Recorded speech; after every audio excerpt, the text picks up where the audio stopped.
How's it going, everybody? I am Donut. We are reacting to Jessica Jones, Season 1, Episode 12, Take a Bloody Number. Which is obviously going to be Kilgrave. It could be Jessica as well. She has done that, poking fun at him using his accent. So it could be her saying it sarcastically towards him, but I even then I can't imagine it in context her saying it like that. So it's got to be Kilgrave. Someone saying, "Oh, you did blah blah blah" to me, and him saying, "Ah, take a bloody number." I don't know why I gave that accent. I just watched Lost, so I gave a Scottish accent. Let's get into this episode.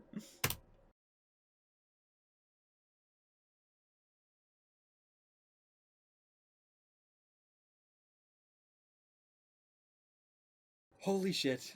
I did not see that twist coming. God, absolutely not. It's like, okay, so first of all, the guy outside that was still there, they say, "Oh, he's not going to be there forever," right? And they even they've been hinting towards the entire episode that his control is increasing, and yet even knowing that, I keep being like, because Jessica herself restated it as 12 hours, my mind just took that as 12, and I kept forgetting before that and after that, they keep mentioning that his power, is increasing in duration as well.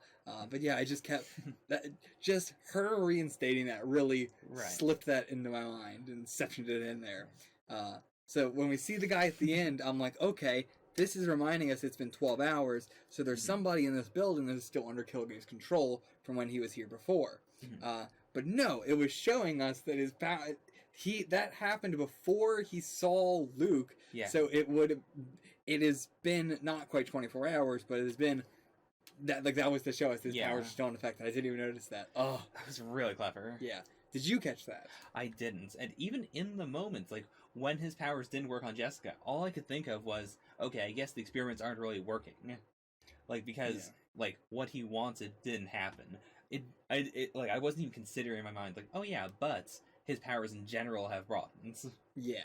Until he said it. But I mean, when you saw the guy outside, you just didn't think anything of it? Okay, yeah. But, oh man, so getting, I was saying this whole, oh, this is so sweet, this is so nice, oh, I really like these two together.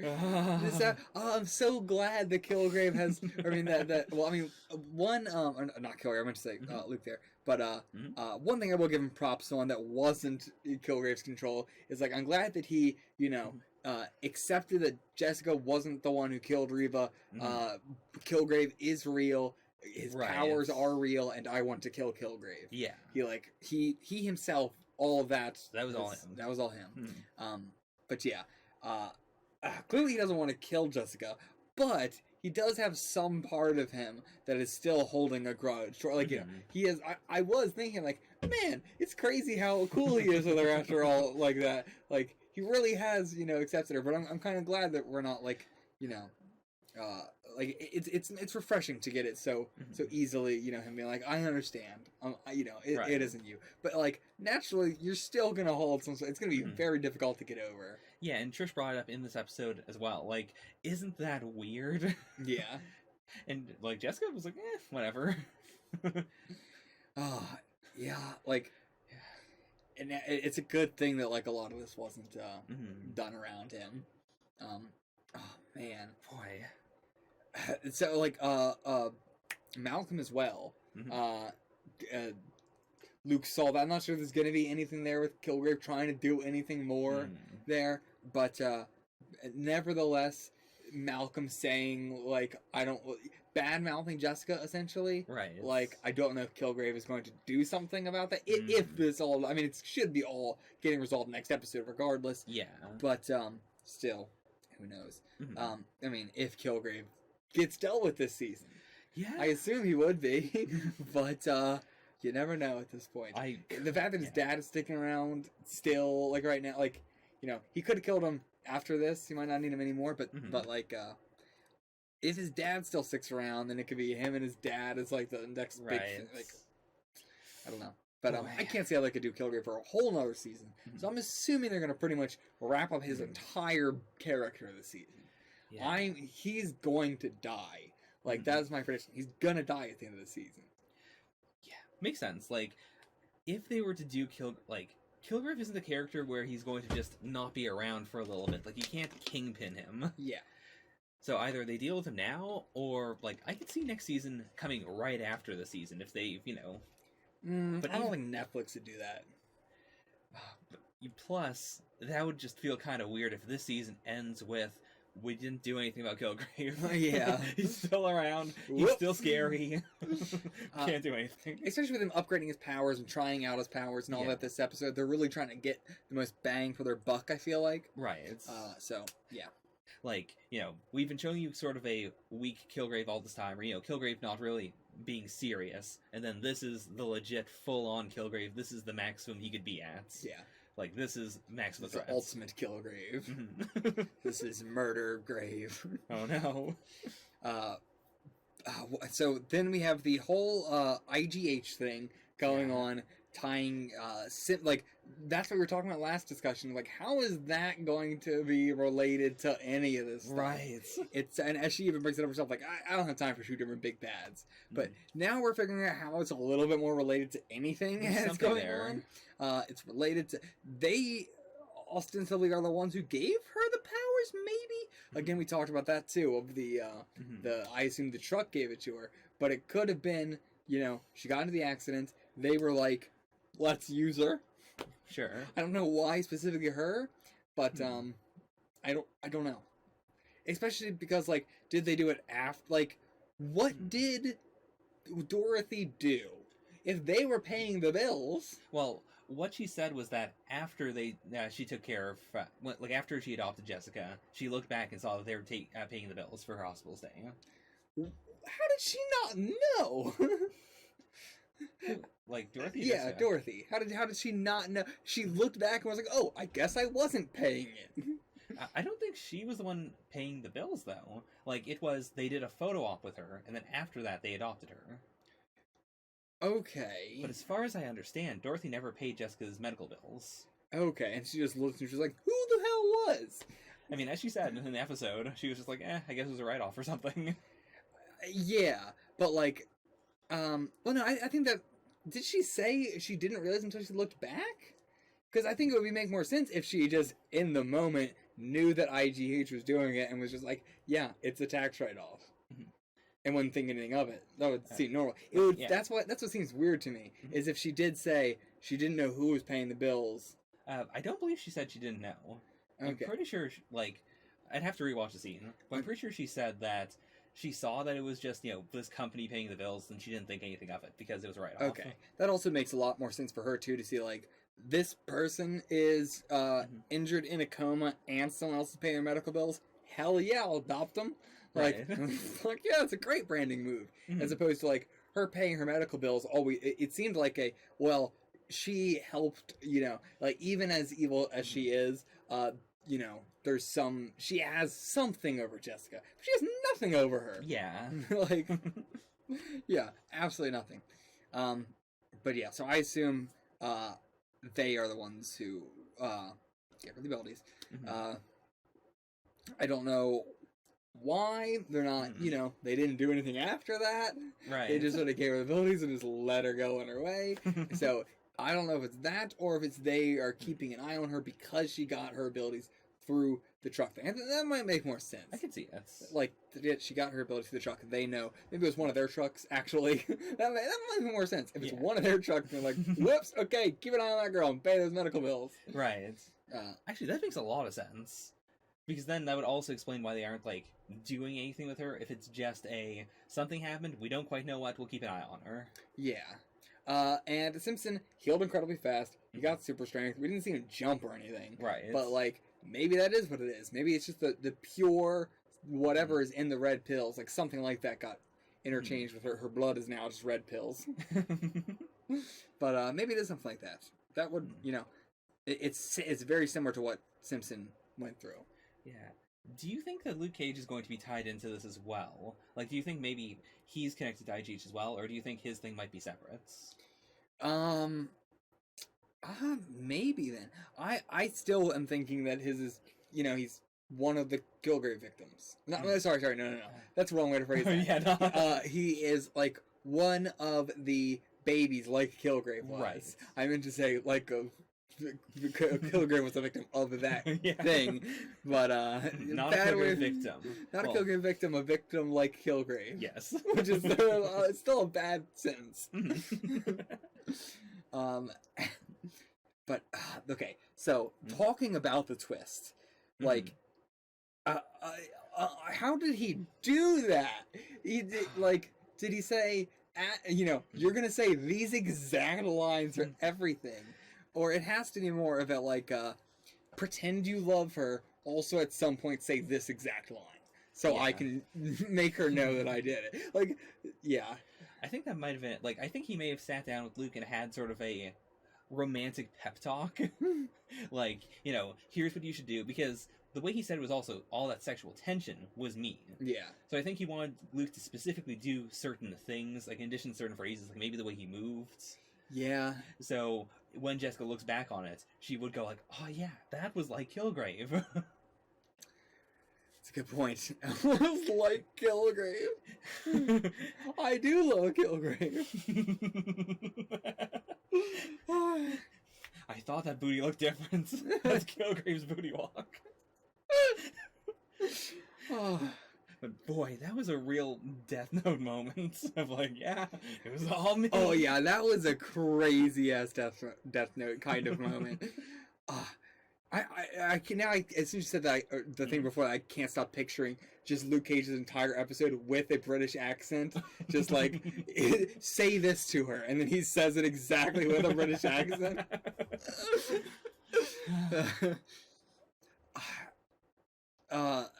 Anything else this episode? I mean, just Trish's mother in general. Like, Yeah. we talked about that in general, but just like her mother is just the worst, the Oh, absolute boy. worst. Oh boy, I felt so uncomfortable during that scene. Yeah, I didn't know how to react because I'm just like, I'm just so her mother's just the worst. Like, her mother is a great acted example of like a serial abuser. Yeah. Plus, like, again, Trish, she's got the security system. It's absolute, like, it's not garbage. It's a good security system. She's the flaw. Yeah. Every time it's been breached, it's been because she's been the one opening the door. As far as her own door, but her doorman is fucking awful. True. Her doorman is just asleep constantly. I don't even remember where it was this time. What she got past him? I believe Trish's mom just, like, it was implied that she, chewed him out. Right, or something. It was something about abuse. Or no, right, yeah. She was like, oh yeah, you do have a doorman. You said something about you having invisible bodies up here, or imaginary bodies up here. Yeah. Yeah. But, terrible doorman. Fire the doorman, and get into the doorman, and then the building's pretty secure, except for her. What she needs is to have the doorman answer her door for her. No, she doesn't, because he's terrible!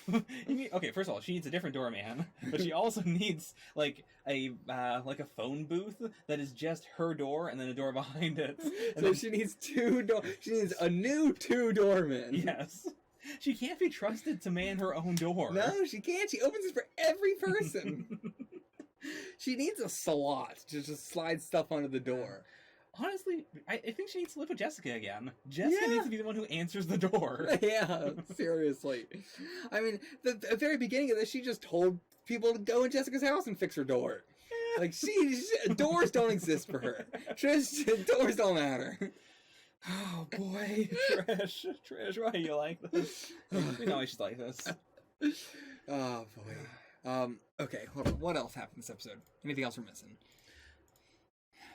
I mean, we're still seeing a fair bit of Robin. Yeah, I really like Robin and Ruben's character. They are so chock full with just the weirdest people they can, like, they just we have so much more, we know so much more about them than any other character in the entire Yeah. MCU, I feel like. I feel like I know more about Ruben's life than I know Captain America, you know? I can see it. We've gotten so many specifics on him. Just him. Yeah, like, because the series is all about consent and stuff, I do appreciate that we get so much about, Kilgrim's victims and the aftermath of it and people just coping. Yeah, and Malcolm choosing to stay, not because of Jessica, but because of Robin. Yeah. It's really, really nice. Like, this is why he's here. He can help people like this. Mhm. Can help them get over the stuff. Yeah, like I could see him being the heart of the group if he continues to do stuff with Jessica. I don't want him to continue doing stuff with Jessica. I mean, I think that'd be bad for him. Yeah. But I feel like someone's got to be the heart of this group. It's not Jessica. It's not Luke. No, it's not anybody really. It's not Trish.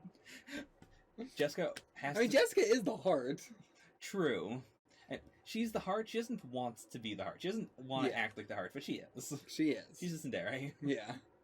I mean, that is what makes her so great. Is she is that very 90s counterculture kind of girl with just being so incredibly altruistic. Yeah. So, like, she is the talk shit, drinks all the time, rude as fuck, but is one of the most heroic people we've seen. Yeah. She's the hero that New York deserves. She is the hero that New York deserves. The hero that'll save you and say, go fuck yourself. I'm jumping in. Man, this episode was just great. Everything. Yeah. I don't know how much. Oh, right. The whole thing where they went into the Albert's old room with the girl there. Every little 2-bit character in the show is so weirdly interesting. They've got so much characterization. Yeah, I mean, just because everybody in New York has so much. Nobody in New York is timid, so they all have such character. Yeah. I guess that boldness is something I didn't really get from Daredevil. Yeah, it's, we don't see a lot of citizens in Daredevil. Yeah. We really don't. Like, it is a more insulated series, I guess. I guess because it is more of a law series. It's more about the cases. Yeah. So we see citizens, but we see them in a very specific circumstance. Whereas Jessica's just kind of with the common folk. And even then, do we see any timid citizens? Even then, Mrs. Cardenas was, very, True. aggressive for her age. Mhm. In trying to fight back and stuff.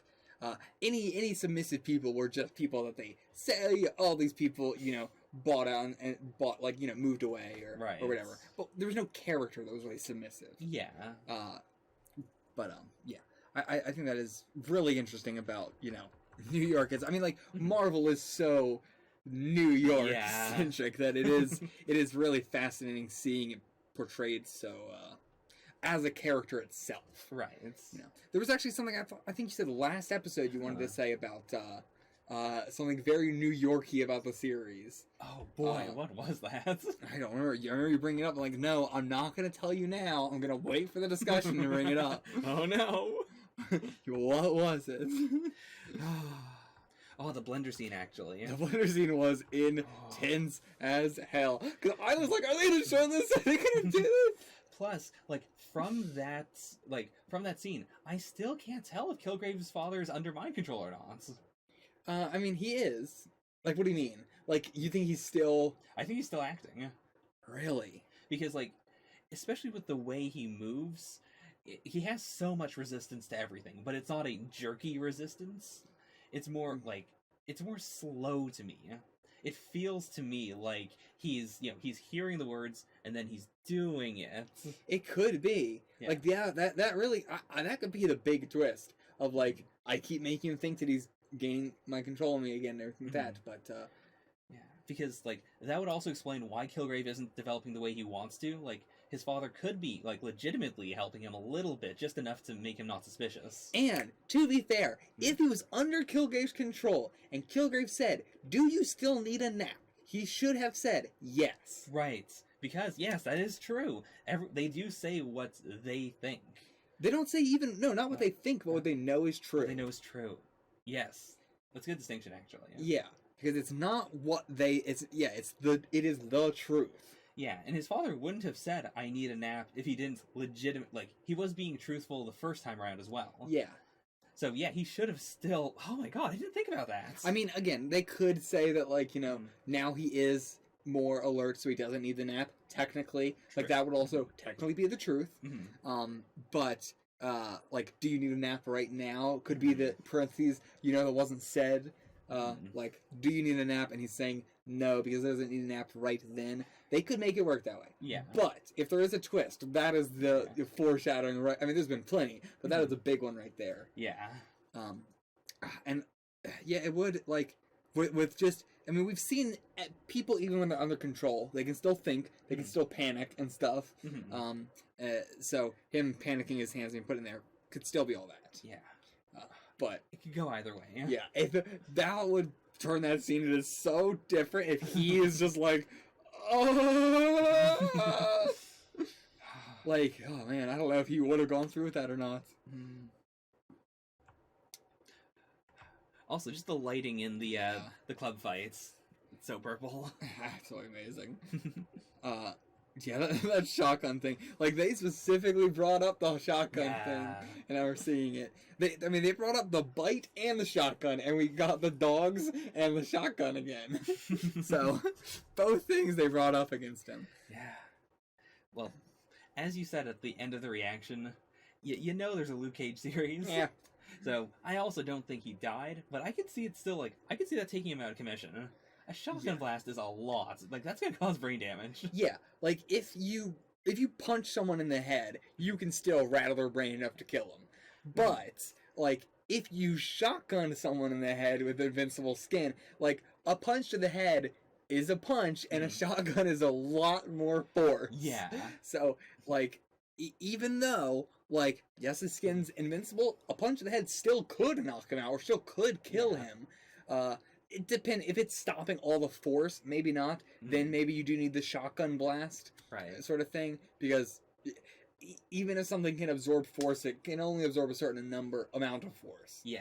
Right. So even if you're not damaging the skin, if you hit steel, it's still going to send a shockwave through the steel. Right. So it's still going to reverberate. Whereas if you just punch steel, it's really not going to do anything. Right. But if you shoot a shotgun at steel, it's going to reverberate. And I think that's the difference here. So, like, I think that's a really cool thing in general. I love, thinking about the powers in very realistic ways like this. Especially since this does, like, the fact that he's knocked out at all introduces the concept that, yes, if you shoot Luke Cage in the head, you can take him down. He's not going to die, but, it's effective. I mean, well, that was also a shotgun point blank to the chin. True. So, like, that circumstance will knock him out. Yeah. A pistol shot to the head, maybe not. True. A shotgun blast to the head, if you get the shotgun close, then sure, that probably is going to knock him out. But a pistol to the head probably is still... He would be very lame as a character if he could be knocked out by a pistol shot to the head. Like, that kind of defeats the whole purpose of him having unbreakable skin. I mean, I can still It doesn't defeat the purpose of it, but it's a lot less lame. Yeah. As I said this episode in my reaction, he feels like a hulking monster, He feels like a big green guy. Do you think the Hulk likes him? I know, Hulk likes him. No, but like, Jessica and him have the same amount of power, but he's always like, Luke smash! Yeah. And whenever she's like having to grab all of him and like move him like this big object. Yeah. Whereas then this stuff that weighs so much tons, she's just like, no problem. But she's like, oh, it's so heavy. That whole fight was a really cool way of, like, showing that, yes, they're two superpowered characters. They both have super strength to some extent, but it's not, like, they don't fight the same way. They don't act the same way. Yeah. Like, a bad series of superpowers will have two people with super strength that are basically interchangeable. Yeah. I think this was a really good way of showing that, no, Luke Cage and Jessica Jones are not interchangeable. They are so distinct in how they fight and how they act. And she has skin, Yeah. So that changes a lot about the fight, where she can be thrown against the wall and she goes, ow, that hurts, but then he can just go and break down a wall because he's got the super strength plus unbreakable skin. So it's a deadly combo of just, he is like a Godzilla kaiju just going around this building, just all the paper mache walls, just... Gosh. It's so fun though. Yeah. I think that's all I have to say about this episode. Yeah, same. Couldn't think of the thing from last episode that was very New Yorky? Nah. No idea? We've got a whole MCU worth of New York. I'll bring it up eventually. At some point. Alright, well, that's it for this one. We'll see you guys for the... Well, I'll see you guys for the finale reaction. Until then, you can get the fuck out of here.